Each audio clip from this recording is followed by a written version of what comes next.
Hey everybody, Lindsay here, and it is time for another VHS haul.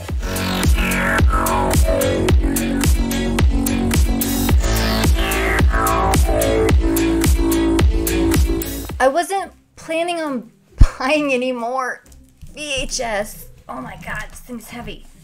But one of the groups I'm in had a fire sale. No, this is not a bunch of Kit Kats, but it is fragile. So we got tapes in here. I don't remember how many I bought. I just went through and whichever ones I saw I wanted, I grabbed. So I think there's maybe 4 or 5 in here, but let's find out together.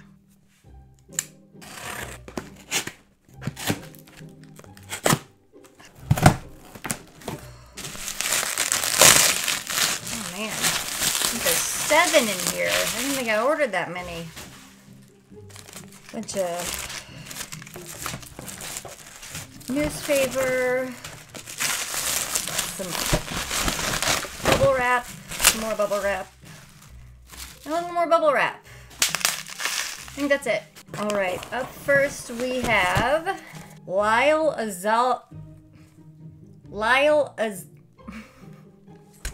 Why can't I read this person's name?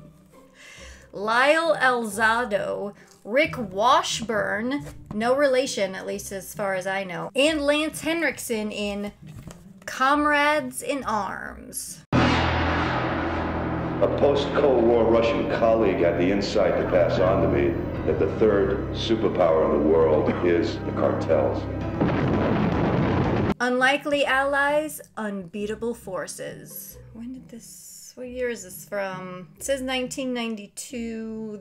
So it looks like this came out about 1991. Back of the box says, the Cold War is over, but the battle is still blazing as Russia and America join forces to become comrades in arms. These cartels have become too powerful. Perhaps only together can we stop them.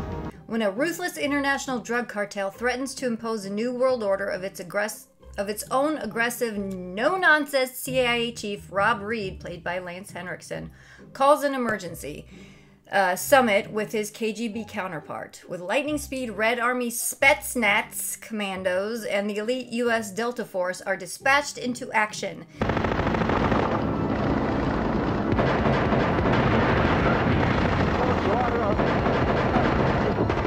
But as the cartel's terrorist army continues its march across international borders, it's up to Green Beret veteran Rick Burns, played by Rick Washburn, who is in the Cotton Club and Mississippi Burning, to forge the Americans and the Soviets into a fighting machine before time runs out.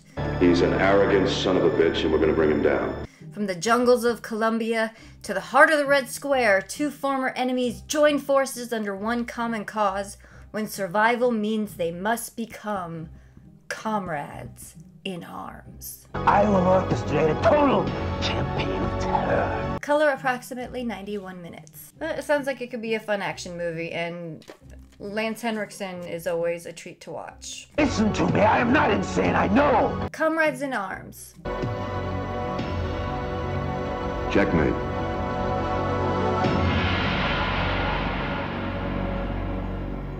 Up next, we've got Mario Van Peebles in Full Eclipse, and this is the unrated version. Unrated Mario Van Peebles. That could go a lot of ways. In downtown LA, the criminals are beating out the cops.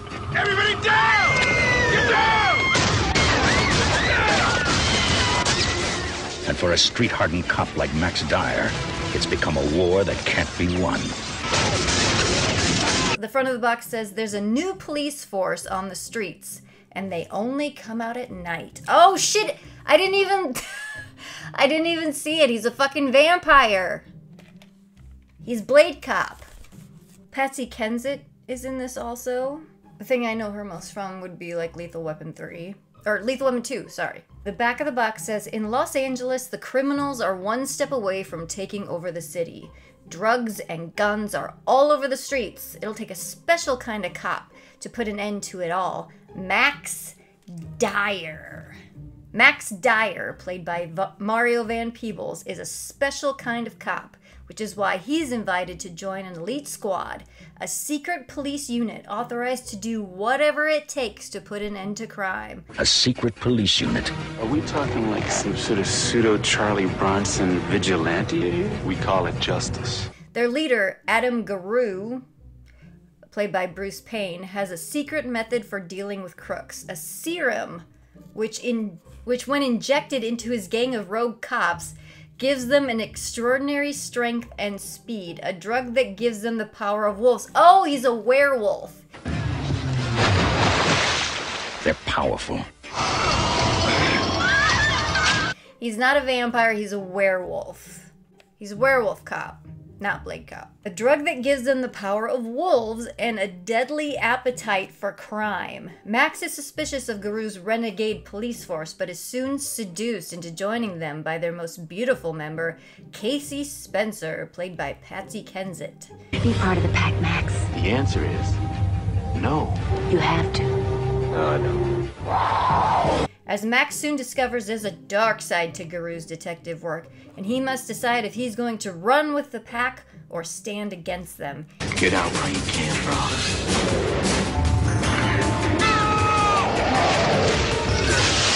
Either way, by the full eclipse, the streets will run with blood. Tonight, we take back the streets.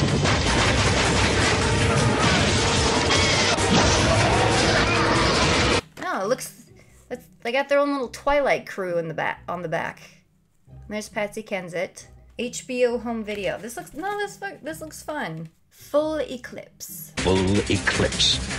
The streets have never been so scary. Up next we've got, what is this? Circuit Breaker. And I'm pretty sure that is, yes, that is Richard Grieco. I would recognize those eyes anywhere. Richard Grieco and Corbin Burnson. This is a New Horizons home video. I got some plastic. It's not sealed, but it still does have some of the plastic on it, but I don't want to rip it off because it's kind of crusty. And this was a rental tape, so I don't want to fuck that up. What's it? It's got, oh yeah. Family video in Occoquan, Illinois. Family video. The back of the box says, from the deep realms of space emerges this thriller, it's a thriller, about an experiment gone wrong. Terribly wrong. Are you telling me with all the information that you gave him, you forgot to tell him that killing is wrong? Morals. They're subjective. When a spaceship maintenance specialist named Foster Carver, played by Corbin Burnson, and his wife encounter a distressed spaceship, they find only one surviving crew member on board. Little do they know that the survivor, Richard Grieco, is a cyborg who seeks to destroy the Carver family and create a new breed of humanity. So this is Dead Calm in Space is what this is. If you haven't seen Dead Calm, it's Sam Neill, Nicole Kidman, and Billy Zane. Billy Zane is the Richard Grieco. It's Dead Calm in Space.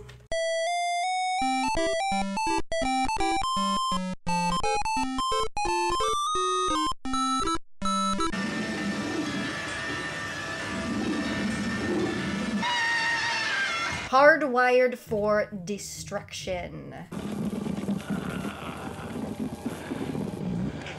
Circuit Breaker.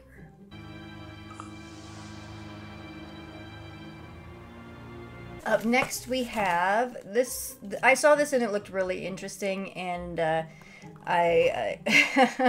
I'm always up for some new Mickey Rourke. And this doesn't just star Mickey Rourke, it also stars Bob Hoskins. So I really wanted this tape. And this tape is A Prayer Before Dying. Mickey Rourke is a terrorist who killed for a cause he believed in. Samuel Goldwyn, home entertainment. They want his heart, his mind, his blood. He wants his freedom. Why'd you leave?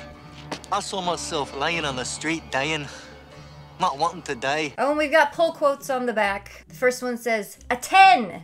One hell of a movie, says Gary Franklin from KABC TV. The next one says, a brisk style and an edgy rhythm.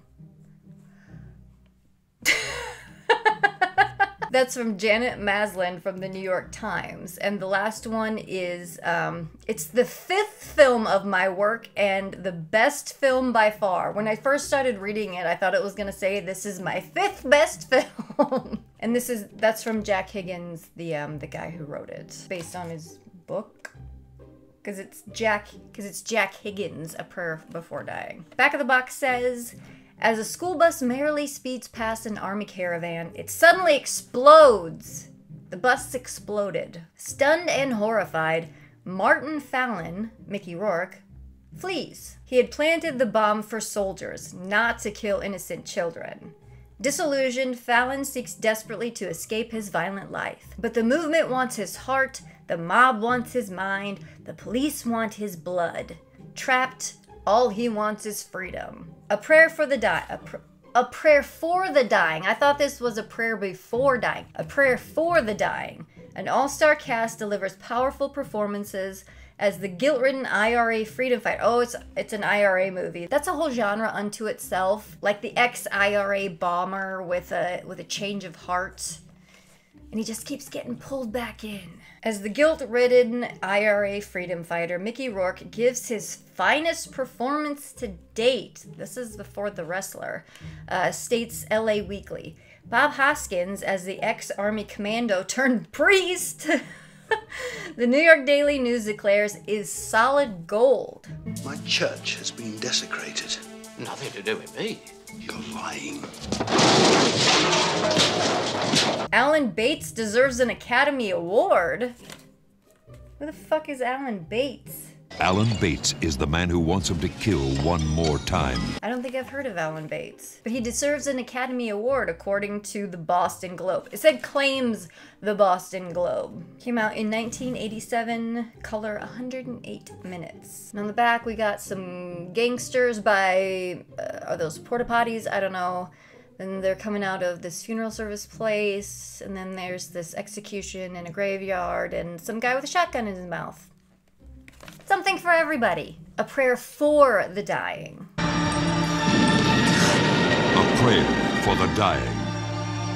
Next up, I don't know why I got this. I have no idea why I got this. I think just morbid curiosity got the better of me. This is a video magazine, number 42 of Easy Rider's Sturgis Madness. And this is from 1999. And I don't know, it's a drawing on the front. It just really piqued my curiosity. Not because it's Easy Rider, I don't know. I just want to see what happens on this tape. Wake up! We got some hot Sturgis action coming at you, so get yourself a coldie and set yourself down. Yeah! Sturgis 99, Easy Rider Video Magazine. Sturgis Madness. I want to see the madness. How'd you get here? I rode a fucking motorcycle, man. How'd you get here? But it doesn't just have Sturgis. It also has the Red River Run, Angel Fire, Brother Rip's Bad Ride, and the Dumas Brothel Run. Never heard of that one. Years ago when I lived in this town, I used to sneak through the back door and best $5 whore joint in the world. You know, can we say? Is that true? Yeah, that's true. It's got this lady on the back. She's having a good time. She's enjoying the Sturgis madness. Contains nudity. No shit. The back says, Wada Ride, W-A-D-D-A, Wada Ride. The perks around here are incredible. What did you do for your summer vacation? We rode our motorcycles to Sturgis, motherfucker. On the way we stopped at Butte, Montana for a run to benefit the Dumas Brothel. Check it out. We also made it out to Red River, New Mexico for the Memorial Day doings. Doins, D-O-I-N''S, the Doins in Red River. Then we went on Rip's Bad Ride to Fight Diabetes. That's good, some charity in there. Kick-ass tunes and badass custom cycles round out the mix. All you need is a TV, I got one of those. VCR, got one of those. And some coldies to complete the picture. Dig it.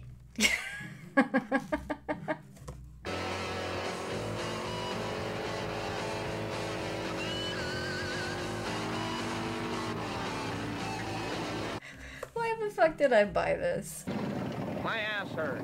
Easy Riders Video Magazine. Sturgis Madness. Party all the time. Sleep when you're dead. Up next, we've got this was an interesting one. What? Oh, that was weird. I thought this was the front, but this is the front. I'm okay. I got this. I got this. Yes, the next tape is Defense Play. And I saw this cover and I'm like, oh, War Games ripoff. Let's see what that's about. Professor!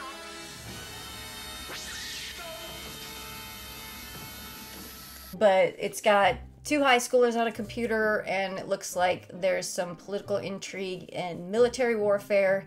It's got that stealth-looking chopper on the front. Get in!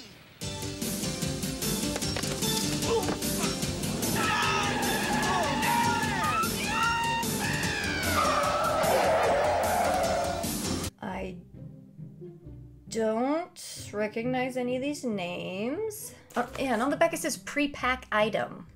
What does that mean? I'm sure it's rental talk, but this is another rental tape. It's another family video rental tape. We've got the number on the side. Back of the box says, what started as child's play turns into a high-tech nightmare for 2 teenage kids. David Oliver from Night of the Creeps and Short Circuit, and Susan Ursitti from Teen Wolf, who become the victims of a Soviet scheme to steal important U.S. technology. Whoever killed the professor must have done it to frame me. Where's that module board you took?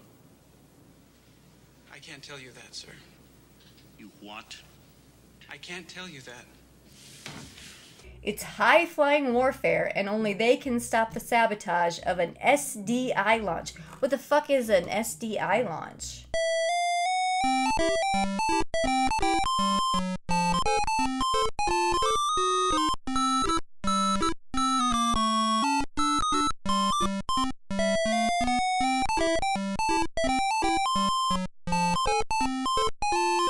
It's high-flying warfare, and only they can stop the sabotage of an SDI launch if their enemies don't stop them first. Son, it's still jammed. Catch him at the top. Color 95 minutes. $79.95? God damn. Priced slightly higher in Canada. Sorry, Canadians. 1988, Trans World Entertainment. Son, you've saved us about $100 million. Yeah? Yeah. Defense Play. 100 million, huh? You think maybe the Air Force will spring for a new Jeep? All right, we got one more tape. I'm kind of into like early 90s adult thrillers lately. There's a lot of good ones and a lot of really bad ones out of there, so that's why I bought this next tape. This is Stephen Dorff, Gabrielle Anwar, and Adrian Dunbar in Innocent Lies. Pretty face. Wouldn't mind meeting her. Dangerous woman. Is that a fact now?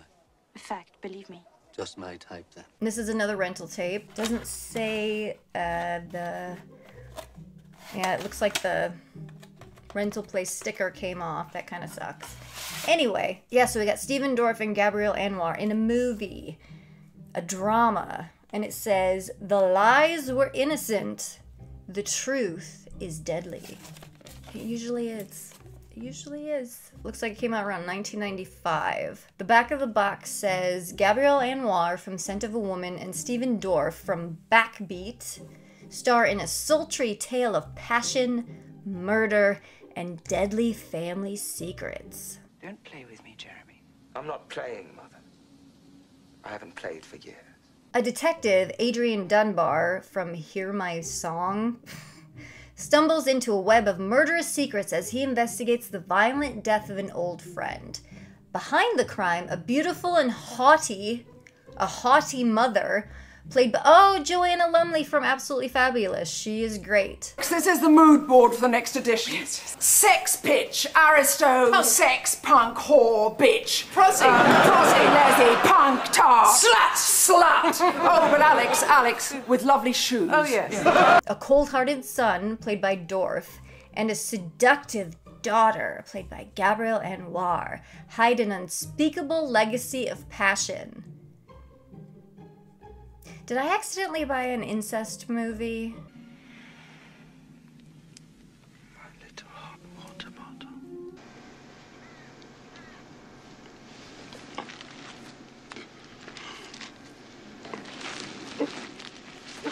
Unless the detective can unravel the riddle of their denial and deceit, he will be unable to solve the murder or to stop the death toll from rising. For a child to be responsible for the death of his own twin. Such a tender age. Imagine the horror of that. Yet the closer he comes to the truth, the more his own passions are aroused, until he too is guilty of ignoring the terrible truth behind their innocent lies. Stephen Dorff getting horny. Innocent Lies.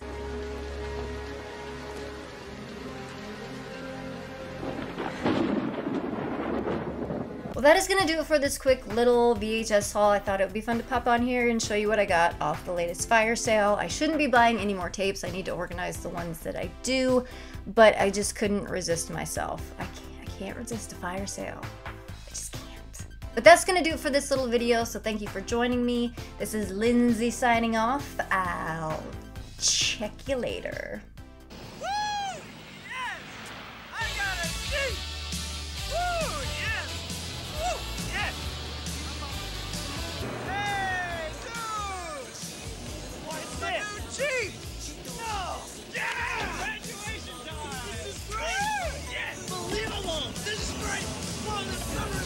Perfect!